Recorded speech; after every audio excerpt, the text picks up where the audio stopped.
বন্ধুরা, জীবনে সফলতার জন্য আপনার সামনে 3টি দরজা থাকবে।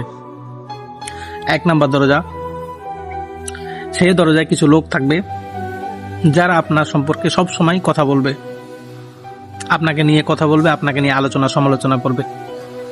তো আপনাকে এই জিনিসটা, এই ভুলটা ভাঙতে হবে যে লোকজন কি বলবে আমি এই কাজটা করলে, লোকে কি বলবে এই কথাটা, এই চিন্তা ভাবনা থেকে যতক্ষণ না আপনি দূরে সরে আসতে পারবেন ততক্ষণ না আপনি দ্বিতীয় দরজায় পৌঁছাতে পারবেন না।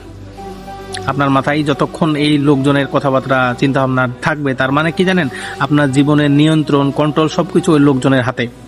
তারা যদি বলে এই ড্রেসটা আপনার কাছে অনেক সুন্দর লাগছে, তার মানে সুন্দর, এই ড্রেসটা আপনার গায়ে ভালো লাগছে না মানে ভালো লাগছে না, তো নিজের কন্ট্রোল লোকজনের কাছে দেওয়া যাবে না। তারপরে আপনি যখন নিজেকে ঠিক করে দ্বিতীয় দরজায় আসবেন, তখন এই দরজায় আপনার জীবনে অনেক দুঃখ কষ্ট এগুলা থাকবে। এখন আপনি ভাবতে পারেন যে এত দুঃখ কষ্ট কেন আমার জীবনে, জীবন কি আমার শত্রু নাকি? না ভাই, জীবন আপনার শত্রু না। এই দুঃখ কষ্টগুলো আপনার জীবনে আসে কি জন্য জানেন? আপনাকে ভেঙে আরো মজবুত করার জন্য।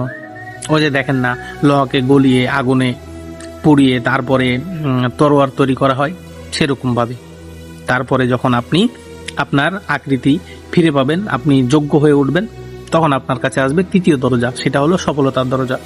এখন একটা বিষয় হলো, এই দরজায় আসার পর আপনি সফলতার পথে যখন কাজ করতে থাকবেন, আপনি ব্যর্থ হবেন, একবার না বারবার, হাজারবার।